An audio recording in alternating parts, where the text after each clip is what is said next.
My name is Rasa Smite, and I'm an artist, and together with Raitis, co-founder of RIXC Art and Science Center in Riga. So we are mainly based in Riga, but also working internationally. I'm also a researcher in Basel Arts and Design Academy, working on nature and technology projects there. And I'm also a professor in Liepa University, where I'm in new media, teaching new media art. Yeah, my name is Raitis Smits. So as Rasa said, we work together, I guess, since we met. And we're based in Riga, and besides my freelance artwork, so I also teach in the local art academy in Riga.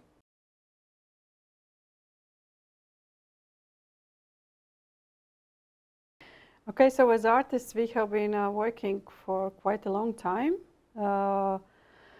We have been really pioneers in internet art scene, especially focusing and working with streaming media and internet radio network projects already for a long time ago, like in the end of second part of the 90s. So we have been working together with a lot of other organizations emerging at that time, creating like a large network. So we have been active in this field. Our background is more traditional arts, visual arts, but particularly that's why we were interested in everything which was digital, which was kind of going away from objects, which was going away from maybe even visual properties of the internet, which were very limited in the 90s and 2000s. So this was also all our motivation. So how we, in this big collaboration, how we actually succeeded very quickly to build up a RIXC Art Science Center in Riga, which became really like in very heart of this emerging new media international culture. And but later with all these different other developments, and especially now with the second wave of VR, we are very much also again interested in a more like aesthetic and visual properties of technologies which have come. So also this includes our recent artwork, Atmospheric Forest, which is in this exhibition, More Than Human. I would say that, yeah, since we work with technology since very beginning, there's also part of local Latvian culture, I would say. The nature actually is a very big part of that culture. And somehow it's embedded also in our artistic practice, just naturally. So we have made several artworks which are looking at the different aspects of nature on one way or another through the lens of technology, through the prism of technology. So yeah, the latest work, Atmospheric Forest, also represents that our interest. So how can we experience nature also not just directly, but by using the means of different technologies. So.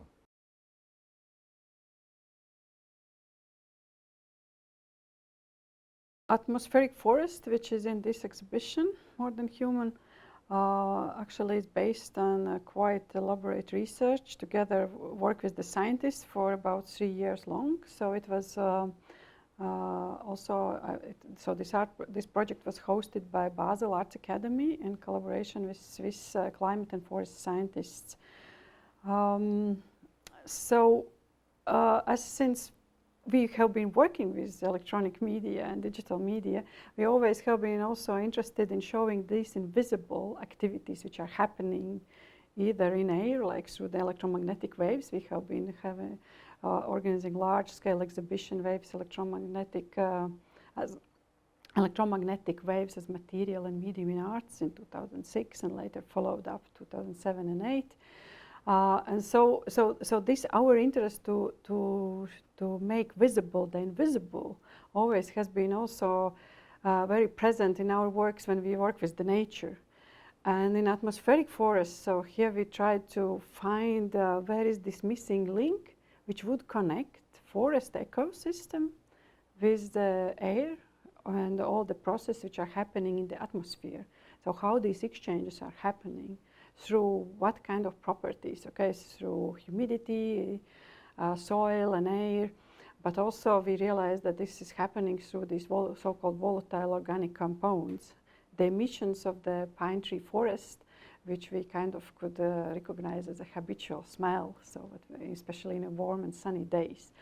And scientists there in this sunshine pine tree forest in Swiss Alps are for many decades already researching the forest which is drying, which is suffering from drought.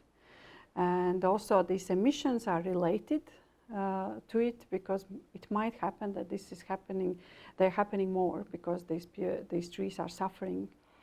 And yeah, so this was when we found out about this particular research, so we were really got excited that we seen that through this atmosphere chemistry and also the chemistry because the plants are genius of chemistry, so the processes that they can transform in their bodies are really amazing. So this is where we definitely as a humans are a little bit maybe even behind comparably. Yeah? So how they live within the environment. And yeah, and so this visualizing these, imagining these emissions, how they could come out from the trees and how they would go into the atmosphere, creating clouds, maybe then coming back, how these invisible exchanges are happening. So this was our on the core of this work. Yeah, just to add to that, I would say that since the beginning already, that was a 3-year research project for the atmospheric forest. And we decided that we need some basis for that. So one was the actual forest.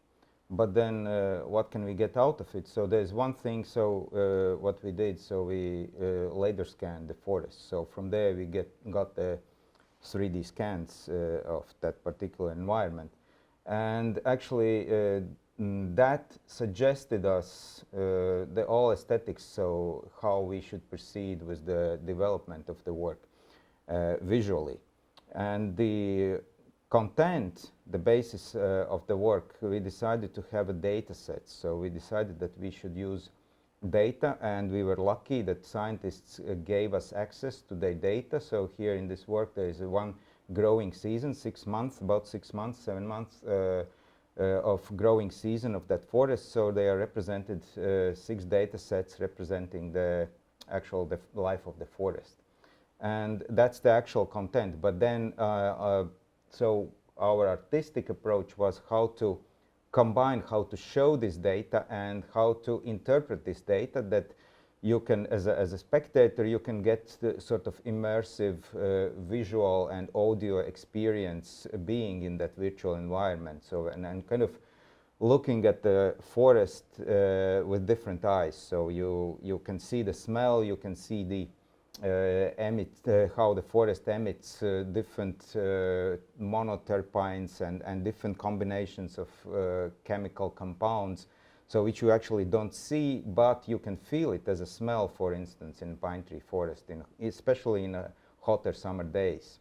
So that was, yeah, sort of very clear for us that data we are going to use for this visualization and for visual aesthetics. And the point cloud scans suggested how we should use the data, so that we should create these little dots, the particles flying around and representing the numbers in a data sheet, so which are very exact, so and abstract at the same time. So we kind of wanted to go one step further, and it's still abstract, but on the other side it's pretty kind of how to say, it's not realistic, but it's kind of combination between realistic forest and interpretation, yeah.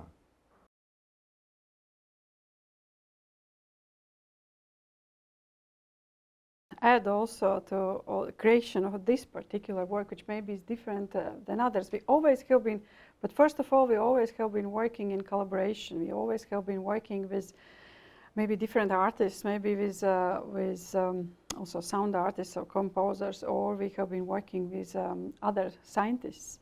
So we have been working together also with radio astronomers, for example, in Latvia. So we organized the legendary Acoustic Space Lab Symposium in 2001.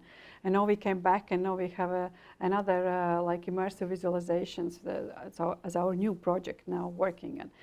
But here was a really unique situation, which I think is also very important also for this exhibition, because this artist and scientist collaboration happened more or less in academic environment, because initially it was all supported by Swiss National Science Foundation. So it was a unique possibility for a small research group consisting of one theorist, Yvonne Volkart, and then also 2 more artists besides me, and also RIXC with Raitis as a partner in Riga. So we were in Basel. And working together closely for 3 years with the scientists, so trying to understand each other, the language, the topics they research, to pick up some specific aspect which could be used in artworks. And I think this definitely is something which in this exhibition is also visible, because also the other artworks are working more or less in academic context, partly also involving young researchers, and also using the facilities and the knowledge also of technical people. So I think this is something which is at the moment, I would say, is changing also in art scene, especially in digital, where you need more skills, so that this collaboration can happen and these connections between the real world, because final result of the research of this atmospheric forest was commissioned by Critical Zones, the exhibition which recently was curated by French philosopher Bruno Latour together with Peter Weibel from the ZKM Center in Karlsruhe. And so as research was going to the end, and they were setting up this new show about critical zones, about this small tiny layer around the planet, which we should save. Yeah, so then also it finally took a shape of the artwork, which would be very much like kind of about experiencing kind of a special like ecosystems of this planet. And through this experience, we also wanted maybe to pay attention, so that there is not really all things so obvious in nature, so that there are many things we don't know, which scientists say they don't know. They are not aware of the scale of these emissions, how they impact global climate. It's clear they are affecting clouds creation and local weather, but the bigger scale is still unknown. And this is always, for artists, exciting, also always these new territories which are unexplored. Yeah, besides the virtual reality work, which is central piece of the whole installation, there is also screen, and one can see the 2 videos looping in the screen, and from one of them is we held an interviews with those 3 scientists which we work together with, so they are explaining kind of in their own language what they are doing, and that gives kind of much larger context to our work as well. And then the other video is where Rasa is experimenting, and we felt actually that this is very important to touch by our hands the actual material, which is resin. So she's experimenting and doing this resin performance by melting resin, and it becomes a coniferolium. So when you heat it further, so you can destillize from that coniferolium, you can destillize a turpentine. So it's through that process we actually are showing, but we also wanted to went ourselves through that process to touch it and to feel it. All those states, how actual resin for tree trunks, so which is a live material, sort of juice of the pine tree, so how it can turn into different materials, and at the end can become like just an emissions as a smell. So when the turpentines evaporate, so you can smell it, and it just goes in the atmosphere, in the air. So that part was also important for us, and we felt that this kind of physicality is also way to go. So we wanted to not just work with the digital.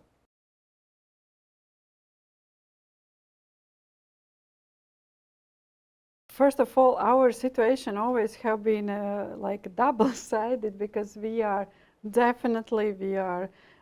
a part of, let's so-called Western culture. In a way, at the same time, we are on the edge of East, you know, like kind of really coming from Eastern North Europe, also North. So which means that we always have had this feeling we are partly would feel like understanding very well all indigenous cultures, because Latvian connection to the nature nearly unbelievable. Of course, these links are getting lost with more and more like a better life, let's say.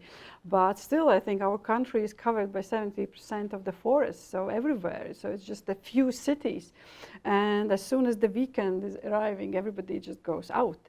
And I was always confused. So nature, culture, Donna Haraway, yeah, that's great concepts. But Latvians got confused because we think nature is culture. And instead of going maybe to opera or exhibition in the weekends, we go to nature. But we think it's culture for us. So for a while, so we always are on this mixed side already ourselves. But I think we can, using these Western and technological means, so what we really try to do, I think our aesthetic and approach, so somehow this also an abstract, like expression of, even if we use data, I think it's probably visible in our work, I hope. So this is this very, how to say, you need kind of like respect, yeah, somehow to this nature, yeah. So it's a little bit distant, at the same time you kind of respect. So this is, but still I believe that all this topic is so important, because even for us, if you think, oh, we know nature, we actually don't.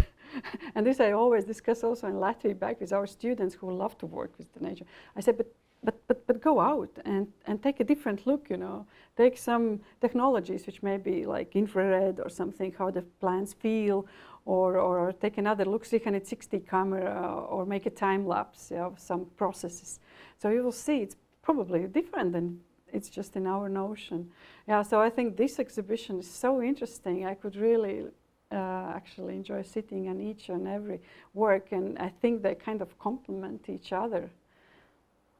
Yeah, I think exhibitions like these are very important because, yeah, the topic about ecology and nature, so it has to be addressed on different levels.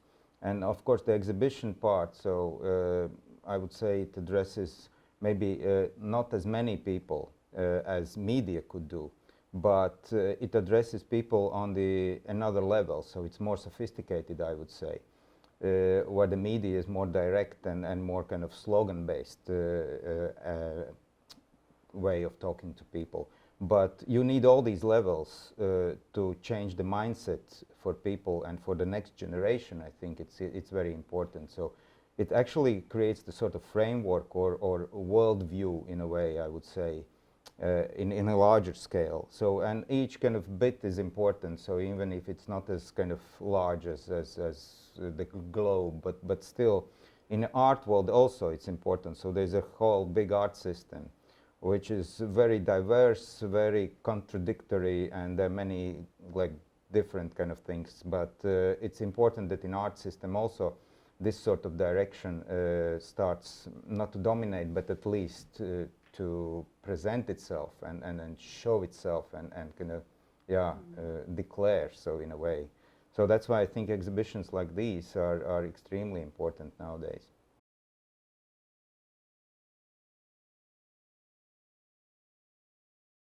Okay, scientists in this project were kind of, they had a really special role, because first of all, the environment within we were scanning this forest, it's already a living laboratory by the scientists. So they've been, it was amazing to go there for many field works and to take a look how the scientists work there while they were not there.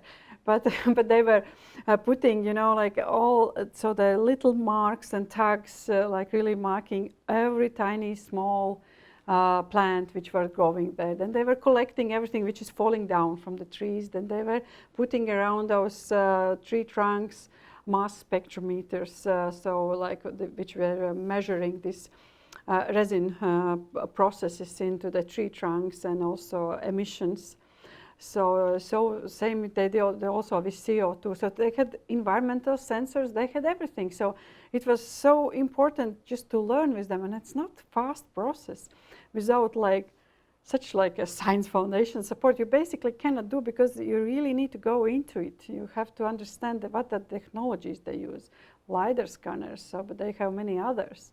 And but as they were talking themselves, they were saying that especially a lot of changes are happening in the environmental science, but in many science, when the digital technologies such as LiDAR, like laser scanners, became possible, so it's around 2014 or so, because no, they said before when they did aerial scans with airplanes, so they had to decide will they scan what kind of areas with which cameras, but now when they are sending up either drones or airplanes, they do complete scan of all possible spectrums of laser, of LiDAR, also large areas, so they can really, and then they sit and watch like for 1 terabyte image with those stereoscopic glasses, and then they zoom in into little tiny parts that try to figure out. So they look at large areas, and then they try to find where are coming these droughts and which areas are those who are dying out, comparing images from the previous years. So this all definitely is very new, and if you work with scientists, you need this time, you need this couple of years. That's very problematic. Actually, all our work always have been taken a lot of time. So yeah, there's one thing, and then when you translate it into the artwork also, most of these processes we work with are invisible, as Rasa mentioned. So, and then there's a question how to talk about them, how to show it, and what would be the visual means, and what would not. Kind of, we also don't want to kind of over-interpret it and make something either too romantic about it or too kind of dystopian about it. So we at the same time, so we have to stick to the reality, and therefore we actually need to learn and understand so the actual data sets and actually how the scientists are working. And many of those methods are really long-term methods, and they are very also down to the earth, down to the ground methods. So by just simply marking, observing for a longer time and registering so the observations. So, and this is something which I think relates to the arts also very much, so that you, first of all, you have an idea, or you have this process of kind of I don't know, babysitting your idea, and then you go with it and you observe. This is also what I teach to my students. So if you work with something outside, if you work with the nature, or even if you work with the public, so you go there and start to observe. You go there, start to experience it, especially if you work with the sound. So you go there and start to listen to sounds, first of all.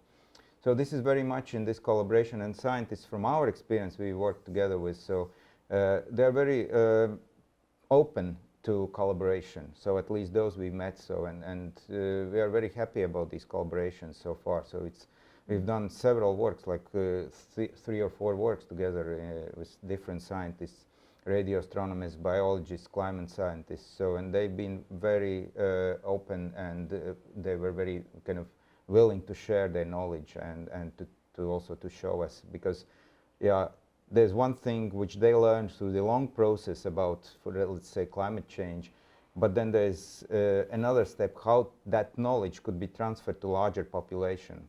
And that's the kind of difficult part. So it's not the same as just like they have a lot of knowledge, and maybe also they can foresee things and events, but then there's a larger public, so it just kind of is more busy with their daily lives. So, and how to kind of change the mindset, how to put that knowledge into the as many minds as possible. That's the questions.